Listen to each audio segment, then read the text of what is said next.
الحمد لله نحمده ونستعينه ونستغفره ونعوذ بالله من شرور أنفسنا ومن سيئات أعمالنا من يهده الله فلا مضل له ومن يضلله فلا هادي له ونشهد أن لا إله إلا الله وحده لا شريك له ونشهد أن محمدا عبده ورسوله أرسله الله كافة للناس بشيرا ونذيرا وداعيا إلى الله بإذنه وسراجا منيرا أما بعد فأعوذ بالله من الشيطان الرجيم بسم الله الرحمن الرحيم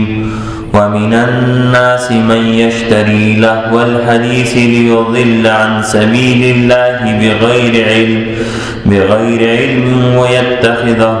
هزوا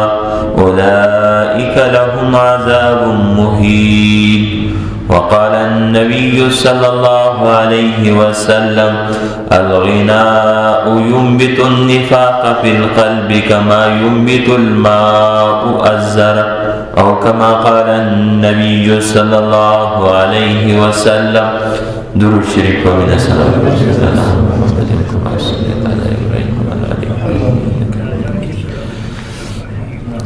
امت چې څومره د حضور پاک صلی الله علیه وسلم د دور او د زمانې نه لرې کیږي نو هغه عمره د ګناهونو په ماحول کې راګیریږي او څومره چې یو انسان د حضور پاک صلی الله علیه وسلم دور او زمانې ته نږدې تیر شوی دومره هغه انسان ته د نیکۍ ماحول ډیر میسر شوی. لیکن کم یو انسان چې د ماحول خلاف د شریعت پابندی کوي دته الله پاک په لږ سمان ډیر لوی اجر او ثواب ورکړي. یو انسان ته ماحول جوړ دی په شریعت باندې عمل کول دته آسان دی، د شریعت مخالفت دته ګران دی، دله مجاهده مهنت او کوشش کم پکار دی نو اجرم دی انسان ته کم ملاوي. او چې یو انسان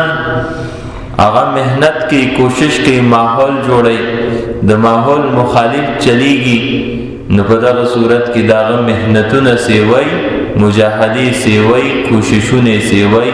نو الله پاک اجر او ثواب هم ډیر ورکړي. او د ماحول مخالف شریعت په خپل ژوندۍ کې راوستل دي کې الله خپل یو خوان دی خېلو په دې کې یو مذهب راته د اسلام په ابتدا کې مظلوم صحابه کرام د دغه خوندونو د دغه مزونه خبرو زکه خو د بدن ټوکړي کېدل دا اوی ته برداشت وسخت ګرمۍ کې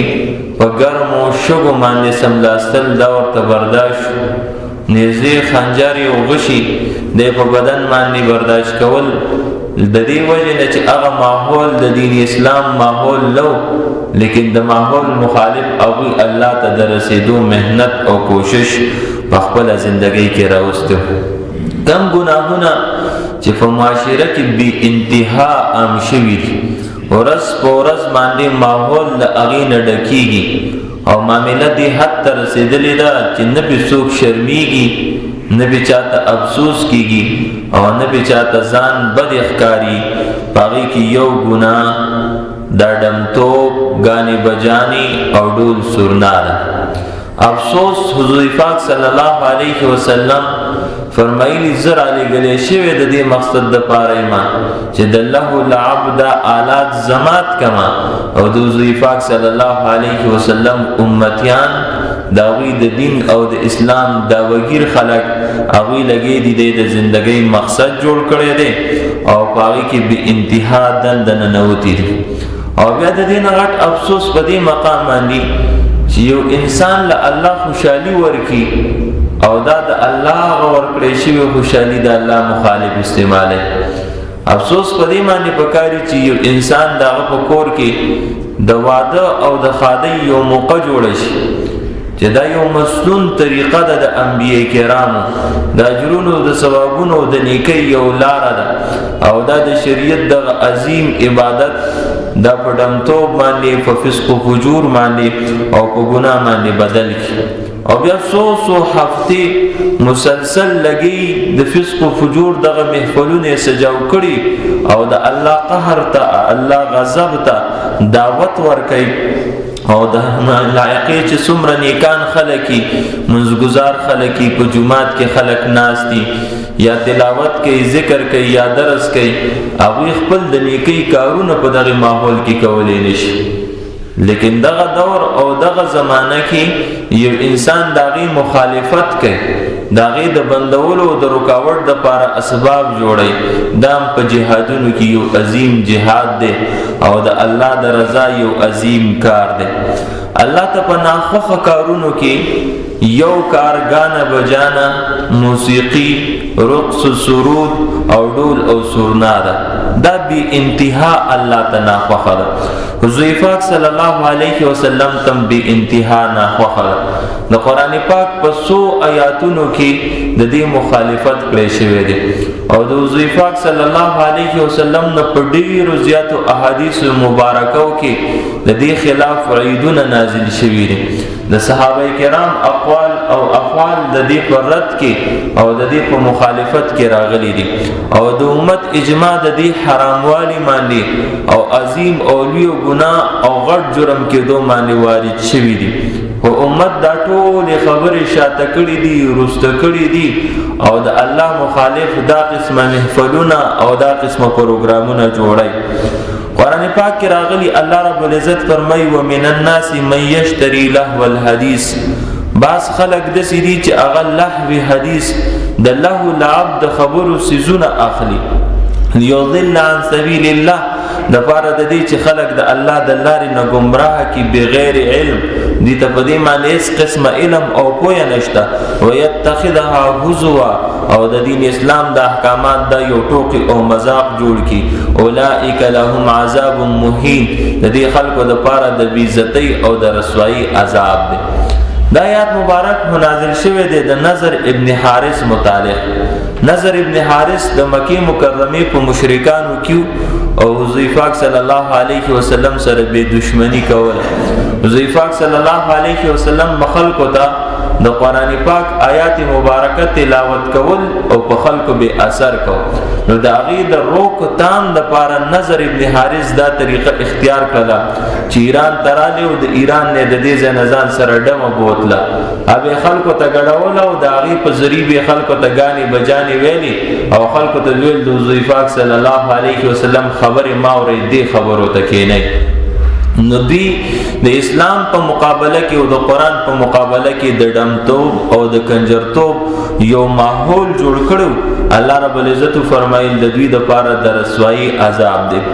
او د دې آیات مبارک په تفسیر کې جلیل القدر صحابي عبد الله ابن مسعود رضی الله تعالی عنہ فرمایلی چې د لهو حدیث نه مراد غانی بجانی دي، وې د الله په ذات مې د قسم چې د لهو حدیث نه مراد د موسیقي او غانی بجانی دي. درې پیری عبد الله ابن مسعود رضی الله تعالی عنہ په دې باندې قسم خوړلې. عبد الله ابن عباس رضی الله تعالی عنہ، حضرت جابر رضی الله تعالی عنہ، حضرت اکرمه رحم الله، سعید ابن جبیر رحم الله، مجاهد رحم الله، مکحول رحم الله، او حضرت حسن بصری رحم الله د دوینم د دې آیات مبارک په تشریح کې نقل کړی شوی دی چې دې آیات مبارک کې دا کومه تذکرہ کړی شوی چې بعض خلک لهوی حدیث اخلي، نو د دې نه مراد غانی بجانی دي. بل آیات مبارک کې راغلی الله رب العزت فرمایي واستفزز من استطعت منهم بصوتك، شیطان ته الله خطاب کوي چې څومره ستا وس او طاقت نو د خپل आवाज په ذریعہ سره داخله راګیر کزا، حساب کتاب ور سره په قیامت کې کیږي. مجاهد رحم الله او حضرت قتاده و ابن جریر رحم الله فرمایي چې د دې نه مراد غانی بجانی دي. دا غانی بجانی دا د شیطان یو جال له د دې په ذریعہ سره د الله بندگان د الله نه لړکول غواړي. عبد الله ابن عباس رضی الله تعالی عنہ نقل کړی شوی چې د ګناه هر आवाज پدې کې داخل دی او علامه ابن قیم رحم الله فرمایي چې د ګناه په आवाजونو کې د ټولو نلوي او غټ आवाज د غاني بجاني आवाज د الله مخالف چې څومره आवाजونه او ناری په دې معاشره کې اوچتيږي د ټولو نه غټ او د ټولو نه خطرناک आवाज علامه ابن قیم رحم الله فرمایي دا د غانو بجانو आवाज دی او قرآن پاک کې راغلي الله رب العزت فرمایي افمن هذا الحديث تعجبون تاسو د دې خبرونو نه د قرآن نه تعجب کوئ وتضحكون ولا تبكون خنداګانی کوي جړاګانی نه کوي وانتم سامدون او تاسو کې تکبر کوي حضرت عبد الله ابن عباس رضی الله تعالی عنہ حضرت اکرمه رضی الله تعالی عنہ فرمایي سامدون د دې نه مراد غنا مراد ده چې تکبر او غرور کې راشي او بیا ډول سرنا کوي او موسیقي اور او غانو بجانو محفلونه تاسو سجاوي نو دا الله رب العزت کفار ته خطاب کړی دی چې دا تاسو عادتونه او دا تاسو عملونه دي او د مؤمنانو خلقو صفت الله پاک په قران مجید کې ذکر کوي والذین لا یشهدون الزور دا خلق دي چې د دروغ خبرو ته نه حاضرېږي و اذا مروا باللغو مروا کراما او چې کله په لغو لعب سيزونو باندې تیریږي نو بس په عزت سره او په شرافت سره داغه په خوا تیر شي لپاره کې شرکت نه کوي امام اعظم امام ابو حنیفه رحم الله فرمایي په دې آیات مبارک کې د زور نه مراد غنا یې نگانی بجانی دي نو والذین لا یشهدون الزور مؤمنان خلق دگانو بجانو د ډمتوب مجلسونو ته نه حاضري او محمد ابن حنیفیه رحم الله فرمایي چې دې کې د لغو نه مراد هم غانه بجانه ده و اذا مروا باللغو مروا کراما چې د غاني بجانه او د ډمتوب په مجلسونو باندې دوی تیریږي نو د عزت او د شرافت معاملې کوي هغه کې شرکت نه کوي زید اغازینا او هغه ته حاضری نه کوي بخاری شریف کې حدیث مبارک راغله حضور پاک صلی الله علیه وسلم فرمایله یکونن من امتی اقوام زما په دې امت کې بس خلق د سراش یستحلون الحر والحرير چې دوی به زنا حلال کی زنا دې کې خو څه ګناه نشته حلال ده والحرير او رحم به حلال کی چې د سړو د پر شریعت حرام کړي دی وې دې کې څه ګناه نشته والخمر او شراب به حلال کی مړه دې کې خو هیڅ قسمه مسله نشته والمعازف او ډول سرنا دې ته به حلال وې د ډول سرنا کارونه ته به حلال نن څومره په امت مسلمه کې خلق دي دې سيزونو ته حلال وې مړه دې کې هیڅ قسمه څه ګناه نشته دې کې خو څه ضرر نشته نو زیفاق صلی الله علیه وسلم سور لسو کاله مخکې د قیامت په علامات او په نخو کې دا خودلو چې دې سيزونو ته به حلق جایز او روا وي او ابو داود شریف کې حدیث مبارک راغلی او زیفاق صلی الله علیه وسلم فرمایي لا یشربن ناس من امتي الخمر يسمونها بغیر اسمها چې زما په دې امت کې بس خلق د سراشي چې دوی به شراب سکي او نوم به ولا بل شراب ته به شراب نه وي په نور نومونو باندې وسکي او یو زیفاق صلی الله علیه وسلم فرمایي یعزف علی رؤوسهم بالمعازف د دوی په سرونو باندې به خلق ډول سرنا کوي دوی ولان سیناستي شرابونه بس کی او د پاسه ورته خلق ولاړي دغه د دمتوب کارونه وکي والمعنیات او دمه بد دوی سره خوا کې ولاړي بیا زیفاق صلی الله علیه وسلم فرمایي یخسف الله بهم الارض الله پاک بدا خلق پزمکه باندې نه نباسي ويجعل منهم القرده والخنازير او الله پاک بد دوی له شادوغان او خنزیران جوړ کړي هغه خلق چې شراب بس کی د ډمتوب په مجلسونو کې بناستي دمان بد دوی په خوا کې غړيږي زیفاق صلی الله علیه وسلم فرمایي الله و پزمکه داخله راکاږي او الله پاک بد دوی نه شادوغان او د دوی نه خنزیران جوړي د دې حدیث مبارک په تشریح کې علماء کرام ډېر زیات عجیب بحث کړی دی فرمایي دا دومره خطرناک ګناه ده چې په مخ د ځمکې الله برداشت کوي نه ځکه ځمکې ته د دند داخله راکاږي او په دې ځمکه کې الله پاک داخله دند ډوبي او بیا فرمایي د دوی نه دوه قسمه خلق سيزونه جوړيږي شادوغانی د دوی نه جوړيږي او خنزیران د دوی نه جوړيږي د د شادوګانو وجه دا ده چې د شادوګانو کې ډېره زیاته نقالي سکار چې ورته کې هغه پیښې د خلکو کې نو دی خلکو کې دا اثرې چې دا څومره غانې بجانې او دا کم کارونه او کم رسمونه او رواجونه په ودونو کې دوی کوي دا د ایندوانو خلکو د غیرو خلکو د تهذیبونو نقالي دوی کړي نو الله ورسره د شادوګانو معامله وکړه او خنزیران به الله د دوی نه جوړ کی نو د خنزیر غټ صفت دا ده او هغه کې غټ وصف دا ده چې هغه ډیر زیات بے حیا ده په زناورو کې په مخلوقاتو کې د ټولو نه زیات بے حیا دا خنزیر ګڼل کېږي نو دا کار چونکې د بے حیاي دی او د دې په ذریعہ سره بے حیاي پیدا کېږي په دې بنا او په دې سبب باندې الله پاک د دوی نه خنزیران جوړ چې یو انسان په دې مجلس کې کېني چې پاره کې دمتوب کېږي ویلېږي د انسان چې چېرته ځمکه رانه کاږي د انسان خوف او یره د انسانو کې چېرته خنزیر ته جوړ نشي چېرته شادو د دې انسان نه جوړ نشي ابن ماجه کی حدیث راغله حضرت نافع رحم الله فرمای حضرت عبد الله ابن عمر رضی الله تعالی عنهما سره په یوځای کې روانو نو د شپېلې یو आवाज واورید عبد الله ابن عمر رضی الله تعالی عنہ دوه غوتی راوېستل په دوه غوګونو کې ورکړل امانه بار بار تاسو کو आवाज راځي چې ما ورته په اشاره ویل چې اوس आवाज ناراضي نبی عبد الله ابن عمر رضی الله تعالی عنہ د خپل غوګونو نه هغه غوتی لر کړل او فرمایل ما حضور پاک صلی الله علیه وسلم لیدلی چې د سې کول چې وځي کې د غانې بجاني د موسیقي او یا د شپېلې आवाज وورد نو حضور پاک صلی الله علیه وسلم ځوان غوتی په غوګونو کې ورکړ دا افسوس مقام دی او د سوچ مقام دی چې کوم پیغمبر د یو څو سکندو د یو څو منټو لپاره د आवाज نه برداشت کوي او صحابه کرام هم د وی په طرز او په طریقې باندې عمل کوي د یو څو منټو لپاره نه برداشت کوي د امت مسلمه په اپتو په وادو حدونو کې د دوی په کورونو کې هغه غږیږي او صرف دا نه چې ټول کوري او خواوشا ټول گاوند په دې ګناه کې مبتلا کوي او ترمذی شریف کې حدیث مبارک راغله حضور پاک صلی الله علیه وسلم فرمایي فی هذه الامه خسف ومسخ وقذف چې په دې امت کې به الله پاک درې کارونه کوي بعض خلک به پزمکه باندې نه نباسي بعض خلک له شکلونه بدلی او په بعضو خلکو باندې به د پاسه کاڼي راوړي فقال رجل من المسلمين يا رسول الله ومتى ذلك یو صحابي تاسو کو اې د الله رسول صلی الله علیه وسلم دا کارونه وکړه کیږي چې خلک پزمکه نه نوځي د خلکو شکلونه بدليږي او د اسمان نه کاڼي په خلکو باندې راوړيږي حضور پاک صلی الله علیه وسلم کو فرمایل اذا ظهرت القيان والمعازف چې کوم صورت کې دمان سی واشي او کله ډول سرنا سی واشي وشربت الخمور او شرابونه اسکلیش درې کارونه چې په کوم معاشره کې راشي شراب سکل د معاشره کې عام شي ټول سرنا د له لعب آلات سی واشي په کوم معاشره کې او په کوم معاشره کې چې دمان یعنی غانې بجاني او ډانس کول کی سړی او خزي سی واشي نو حضور پاک صلی الله علیه وسلم فرمایي بیا به د امت الله پاک کزمکه باندې نه نباسي او بیا به د امت شکلونو او صورتونو په خزیرانو او شادوګانو کې بدلی او حضور پاک صلی الله علیه وسلم فرمایي بیا به د اسمان نه په دوی باندې کاڼي راوړيږي او حدیث مبارک کې راغلی حضور پاک صلی الله علیه وسلم فرمایي ان الله بعثني هدى ورحمه للمؤمنين ز الله د دې امت د پاره هدایت را لېګلې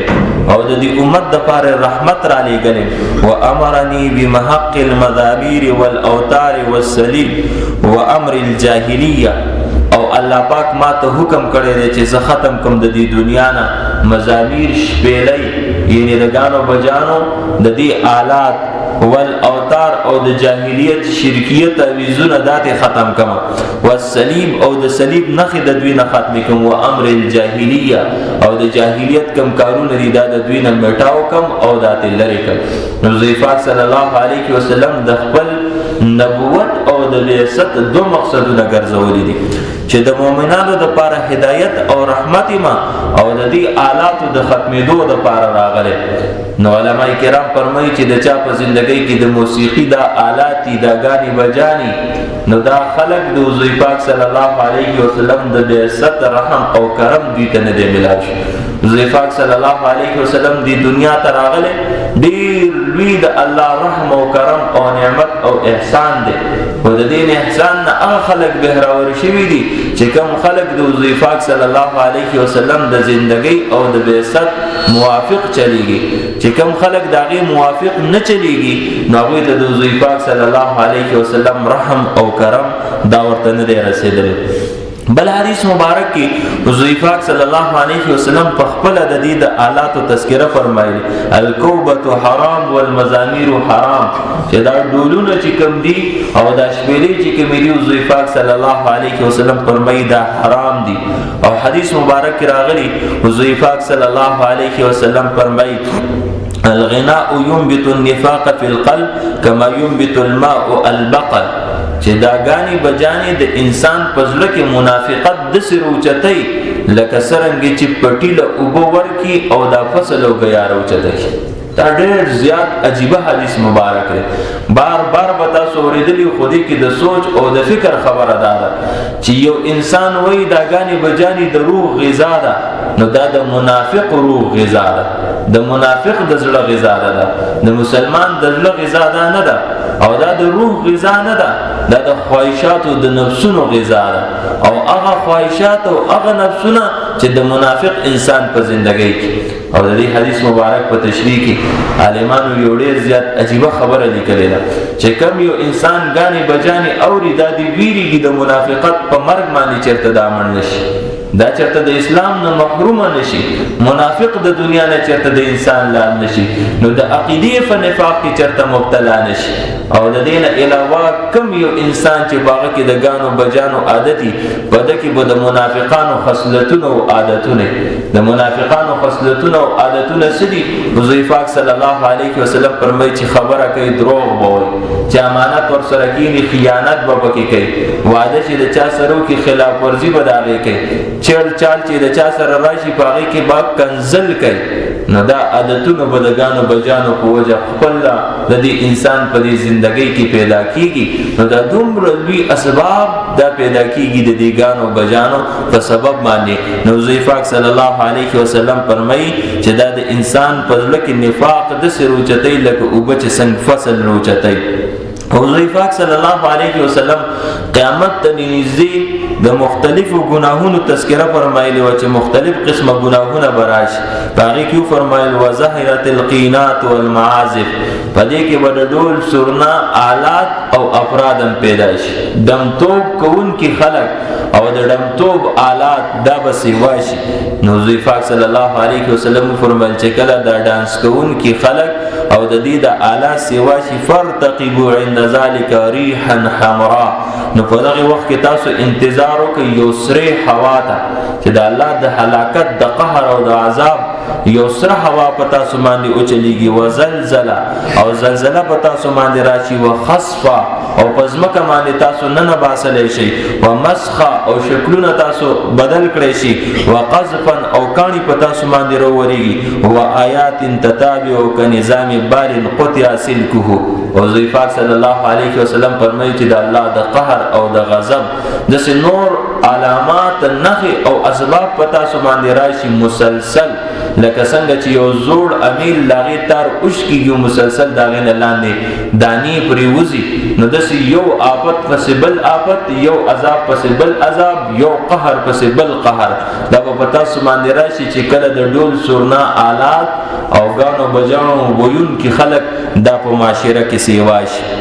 بل حدیث مبارک کې راغلی حضور پاک صلی الله علیه وسلم فرمای اذا فعلت امتی 15 خصله، کله چې زما په امت کې 15 کارونه پیدا شي او په هغه 15 کارونو نتیجه به سي حلت به البلا،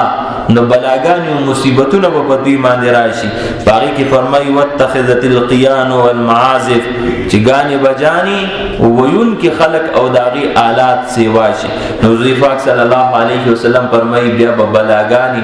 مصیبتونه او آفتونه په دې معاشره او په دې امت باندې راځي. او حدیث مبارک راغلی حضور پاک صلی الله علیه وسلم فرمای صوتان ملعونان فی الدنيا والآخرة، دو اوازونه دي چې په دوی باندې لعنت کړي شوی دی. په دنیا کې په دوی باندې لعنت ته او په آخرت کې په دوی باندې لعنت ته. او محدثین فرمایي د आवाज نه مراد आवाज کون کی خلق دي. دو आवाजونه چې د چا د خولې نه روزي دا ملعون خلق دي. د الله لعنت په دوی باندې کړی شوی دی. دا د الله د رحم او د کرم نه لري. په دنیا کې دا ملعون دي او په آخرت کې دا ملعون دي. کم دو کسان مزمار عند نغمه د نغمو ویلو په وخت کې چې دا کم आवाज راوچتيږي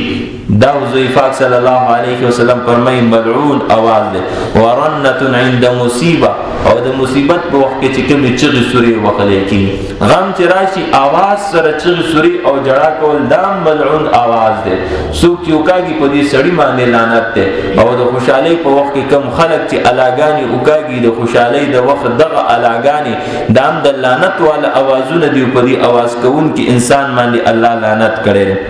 او حدیث مبارک راغلی حضور پاک صلی الله علیه وسلم فرمای نهیت عن صوتین احمقین فاجرین د دو اوازونو نه ما خلق منی کړی دي یا نهیت زمن کړی شوی ما د دو قسم اوازونو نه چې دا احمق د بی وقوف خلقو اوازونه دي فاجر د الله د نافرمانه فاسق خلقو اوازونه دي. صوت عند نعمت لهو ولعب یو د له اللعب د आवाज په وخت کې چې کوم چې سوري وخلې کیږي دا احمق او فاجر आवाज دي. او مزامیر شیطان او کوم چې د شیطان د ګونګروګان دي د دې د आवाज چې کوم دی حضور پاک صلی الله علیه وسلم فرمایي دا بی وقوفانه او فاجرانه اوازونه دي. وصوت عند مصیبه یتم وجهه وشق جیوبه او یو هغه انسان چې مصیبت پر راشي ځان مخ وخی او غریوان شکی په دې وخت کې چې دا کوم اوازونه وکاږي حضور پاک صلی الله علیه وسلم فرمایي دا فاجرانه او احمقانه اوازونه. نو ګویا کوم یو انسان چې دا आवाज وکاږي دا فاجر شو او دا انسان په دغه موقع باندې دا احمق او بی وقوف او دغه بغټ احمق او بی وقوف کوم یو انساني چې د الله ناراضگی قهر او غضب دا په خپل سر باندې اخلي. او فاجر خودم راحته پورې دي چې د ټول امت په دې باندې اجماع او اتفاق د سلور وانه ائمه وي چې صوبګانی بجانه وای یا اوري یا دغه په مجلس کې کینی دا مردود الشهادت ته د دوی گواهی قابل قبول نه ده. کدوی چرته اسلامی عدالت کې او قاضي له گواهی ورکړي د دوی گواهی به بالکل نه اوریدل کېږي ځکه دا فاسقه او فاجر خلق دي. بل حدیث مبارک راغلی حضور پاک صلی الله علیه وسلم فرمای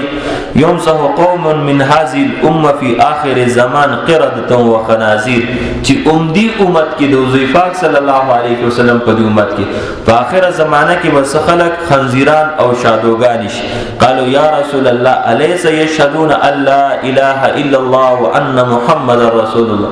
دا هغه خلق بنی چې لا اله الا الله محمد رسول الله وو د مسلمانانو او کافر دا خلق. حضور پاک صلی الله علیه وسلم فرمایل بلا دا خلق به ولنه کلمه شهادت به وای ځان ته مسلمانان وای او د دې نه غټه خبره ده و یصومون و یحجون و یصلون دا خلق دوی بروجیم نیسی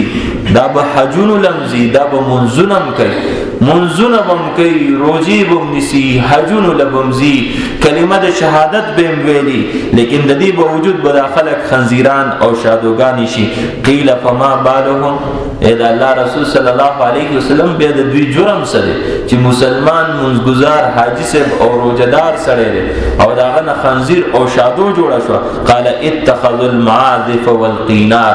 دی بدگان او بجانو د ډمتوب آلات پیدا کړي او کم خلق چې دغه آلات استعمالي د ابو سره بناسته ولاړه کوي. حضور پاک صلی الله علیه وسلم فرمایي سره د کلمه شهادت سره د منځ سره د حج سره د روزي د دوی نه بخنزیران او د دوی نه بشادوګانی جوړ شي. مفتی شفیع صاحب رحم الله په دې باندې پوره کتاب لیکلی کشف العنا عن وصف الغنا او ډیر زیات احادیث مبارکه به کې راجمع کړي چې حضور پاک صلی الله علیه وسلم څومره په سخت الفاظو کې د دې ممانعت کړي او ایدونه ذکر کړي. حضرت یحیی علیہ السلام جلیل القدر پیغمبر دی او د دوی نصر کټ کړي شو د وخت باچا ته په تالی کې پیش کړي شو. مفسرین لیکلي د دې سبب او وجه دام غانا بجانا د باچا په دربار کې یو جنې غانا بجانا ویلا او ته سم مطالبه کې سوغه نو یې دا پیغمبر قتل کړه د نصر جدا کا بس زماده مطالبه بچا غ جوش کړه او د وخت د پیغمبر نه سر کټ کو او هغه جنې ته هغه پتال کې او پلوخي کې پیش نو د حضرت عیسی علی السلام د قتلولو او د غوی د شهید کولو سبب همدا غانه بجانه جوړه شي. عبد الله ابن عباس رضی الله تعالی عنہ متعلق راغلی چې یو سړی ولي چې هغه غانې وویل. عبد الله ابن عباس رضی الله تعالی عنہ فرمایل الله د منځونه نه قبل. دا خلق د دا نه وي چې منځونه کو خیراتونه کو دیګونه خلکو لور کو ختمونه کو چې دا فسق او فجور کوم خلق کوي د دوی دا عبادت بالکل نه قبليږي. او حضرت عائشہ صدیقہ رضی الله تعالی عنها یو وړه ماشوم ولیدل چې دا غي په خپو کې ګونګرو حضرت عائشہ صدیقہ رضی الله تعالی عنها ته غلر کوي فرمایل الجرس مزامیر الشیطان دا خود شیطان شپېلې ده. او یو حدیث کې راغلی چې حضرت صلی الله علیه وسلم یو قافله ولیدل چې پاره کې صرف دا ګنګرو اچولې شی یو ساروی ته حضرت صلی الله علیه وسلم فرمایل دا لړکې د فرشتو برکت او د فرشتو تعاون دی قافله کې نشته. نو په کوم واده کې په کوم حاده کې په کوم کور او په کوم مقام یا په کوم گاډي کې چې غانې بجانې ویلې کیږي یا اورېدلې کیږي نو هغه سره د فرشتو تعاون او امداد ورسره نه. او دا څومره سادهګي ده چې یو انسان د دې دنیا د دې غانو بیانو په وجه باندې د جنت د نغمونو محروم شي د جنت د حورو د نغمونو محروم شي د الله پاک برای راست تلاوت اورېدونه د انسان محروم شي د فتنو دور د شیطانی جالونه پټول دنیا کې خواره دي. د خپل ایمان حفاظت کول او د خپل اعمال حفاظت کول دا عظیم جهاد دی. ار یو مسلمان لصفا او کلاو فیصله وکړ چې زه د الله بندگی کوم او کده شیطان بندگی کوم. کده شیطان بندگی چرته کې بیا د الله د رحمونو او کرمونو نام مایوس شه او کده الله بندگی کې بیا د شیطان د کارونو نظام مکمل طور باندې بچ کې به چې څومره معاشرتي ګناهونه دي خاندانی ګناهونه دي ذاتی او انفرادي ګناهونه دي د دې برپور او مکمل مقابله وکړي. مخکې خلک د سیو چې غیر مسلم هم چیرته د مسلمان د جماعت په خوا باندې تیرېده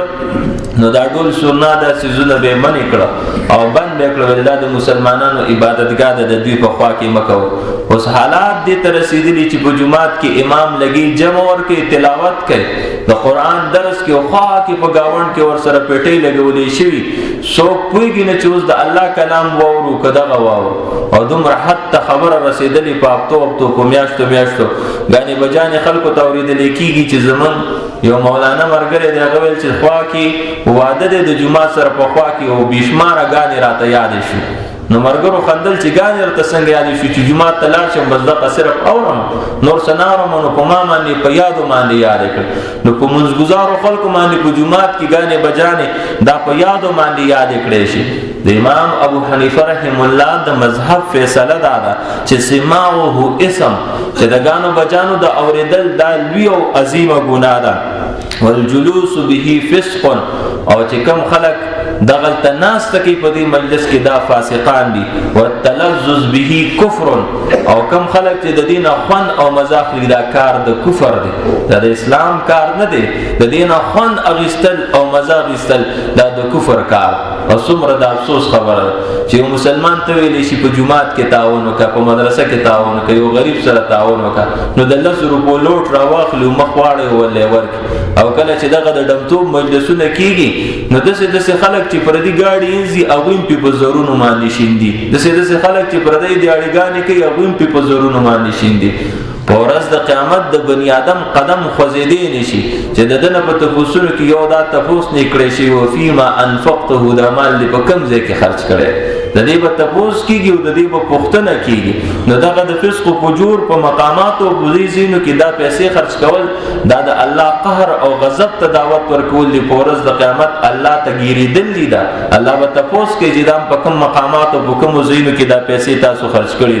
او بالخصوص کوم مرګري چې د دې د آلات خلق لور کوي پس یو نوی طریقه دار او د موبایل والا مرګري الله دې دوی ته هدایت وکړي چې پیټي پیدا کړی دی غټه او چرته چا کوادي د سوندونه ولا ورکي سل 200-300 روپۍ داغه په ذری سره دا پیسې مطلق حرامي دي د کې د هیڅ قسمه اختلاف نشته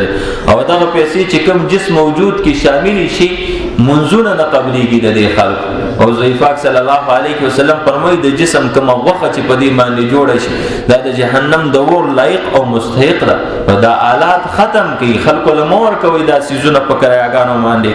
او کوشش وکړي چې اهل او عیال د دې مجلسونو نه بچي. دا ځلمه بچي لاړه د دې مجلس ته الته د بی حیا دا کارونه کیږي نو استاد بچینه به بی حیا جوړي. اسنه ته په بلا مال او دولت خرج کې چې د دنه شریف سره جوړ شي او تعلیم یافته سره ته جوړ شي. پر رشتہ دارو کې یو واده رااله او باغې کې په یو مجلس کې کېناستو داغې نه غلط اثر وغستا، ټول مهنت او ټول کوشش اغزایا او په داسې ودونو کې کم از کم د الله د رضا لپاره او د شیطانی کار د مخالفت لپاره شرکت بالکل مکو. مړه چې هغه په یو ابتدمان ګډ کی او الله قهر او غضب ته دعوت ورکړي تور ته وی چې مبارک دي شه. دا مبارک لفظ تاسو په دې جبه باندې راو دا لفظ سره د خلکو ته استعمالول نه دی پکار. من صرف او صرف د خپل غاړې خلاصولو لپاره چې بالکل مکمل تور باندې په دا قسم ودونو خادو کې شرکت اونکو او بالخصوص هغه خلک چې د چا کمې محسوسه او دا علماء ذکر کړي دي، فقهاو د دې تذکرم کړي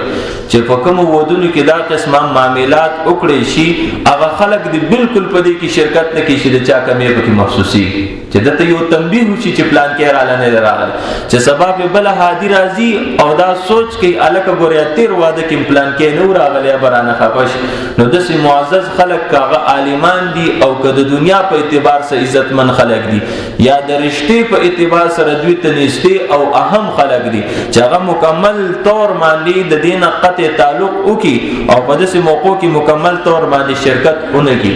او د دې سره سخت ناراضگی اظهار ورته وکي چې زه به انتها په دې باندې خپای او دې کار منلو ته زه بالکل تیار نه یم او دا کار تسلیمولو ته زه بالکل تیار نه یم. سخت الفاظو کې او په سخت انداز کې د دې مخالفت کول پکار دي. دا څومره د ګناه دا کارونه چې دي دا د په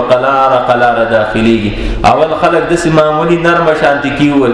بیا بل پیری لور تاړو نه وای چې دا کار مکو به ور سره کینی به ور سره شریک شي بیا ورو بس وای مړه سوکم په دې باندې سنوي بیا د کور د مشران اجیان صاحبان هم ناشتي د سپینګری هم ناشتي او قران تفسیر او ترجمه د تلون کې زنانم بیا ناشتي او د دوی په مخ کې بیا د ډنټوبون او د ناجیز کارونه کیږي او بالکل دوی ته په دې باندې اس قسمه افسوس نه کیږي. او دا کم چې د جنۍ د کور والا خلک دوی لم پکار دي چې په سختۍ سره دا د الګ کور د دې کارونو نه مني دا واده چې کیږي دا د دوانو کورونو هادي ده او دا جنۍ د ابوی کور ته زینو د دې جنۍ وادم ده نو چې کدی ته په دې واده کې دا قسم معاملات شو نو برکت د الګ د واده نم ختم شو او د جنۍ د واده نم ختم شو او سبا ک الله را نشي په دې جرم کې او تکلیف او پریشانی او مصیبت راولي نو د الګ کور بم پریشانه کیږي او د جنۍ کور بم پریشانه کیږي. نو خو په سخت ویل پکار دي چې زما د خور لور په واده کې بدا قسم معاملات بالکل نه کی او بیا کله بارات او جنگ چیزي التم خلق د ځان سره ډول سورنا بوزي چې خپ کلک ول باز ورته چې زګوره په خپل کلی کې دا سيزونه بالکل نه مانه چې زمون کورونو ته زمون علاقو ته دا سيزونه بالکل داخل نه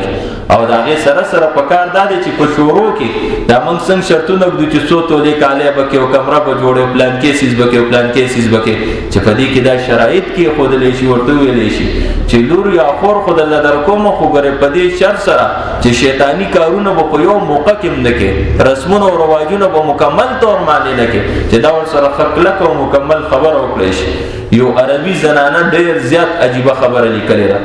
او وایي چې کله زمان رشتہ زما د خاون سره کېدله نو پلار مې دا شرط ایخو چې دا خاون به سورې نور سره د تجوید یاد نو چې سورې نور سره د تجوید یاد کو عالمانو سره تعلق جوړ شو قران په ژوندۍ کې را له حفظ ورته نصیب شي به علم کو او د دین مخ کې زما د مور چې کوم واده شي نو په هغه کې زمانی کور سره دا شرط لګولو چې دا به سورې کاف یاد د نیک نیک شرطونه غدې په ودونو په خادو کې فرشتو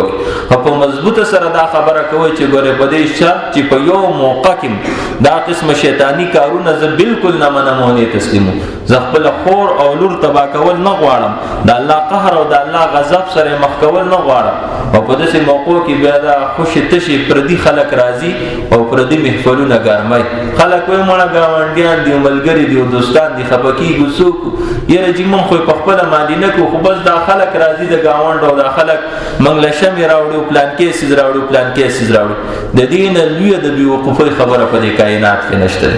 چې یو انسان رب ناراضه کوي او پردي خلک خوشحاله کوي. خپل ځمکه باندې ته ولې ګناه کوې؟ په خپل حجره کې ولې کې، په خپل کور کې ولې کې، د خپل واده نه او د خپل خادۍ نه برکتونه او رحمتونه د الله ولې لرې کې؟ سبا چې قهر او غضب د الله راځي دغه سړی دی نشي بچ کول. د دې مطلب خدا شو چې دغه انسانانو نه موږ معبودان جوړ کړي دي. د رب خبره نه منو، د دغه خلکو خبره منو. الله وایي مکوه او دا خلک وایي کوي، نو د دوی سره دا یو ځای شي ویزه کوي. نو د الله خو نه منله، دا څنګه د الله بنده شو، دا څنګه د الله عبادت شو. هم دغه عبادت کوي او دغه ځان له معبودان جوړ کړي دي او د دوی چې څومره خبرې دي هغه تسلیمي او هر وخت دا خبره ذهن کې خودل پکاري. دا خوشحالي راوستي الله دا پس وخت کې الله دا خوشحالي په غم کې تبدیلولی شي. که اچانک درته د واده د غالک را پرېوتو مړ شو، درته د واده د جینۍ درته مړه شو، ورور یې مړ شو، پلار یې مړ شو، بل څوک یې مړ شو، بیا به چغې سورې وهئ. خو کوم اواز چې الله ته د خوشحالۍ په موقع کې اوچت نشي، هغه اواز الله د غم په وخت کې نه اوري.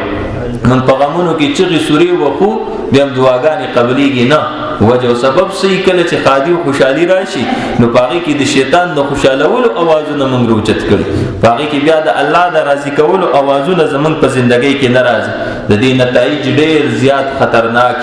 د دې نه پس ډېر لوی آفات مصیبتونو او پریشانی په دې کورونو کې پیدا کی.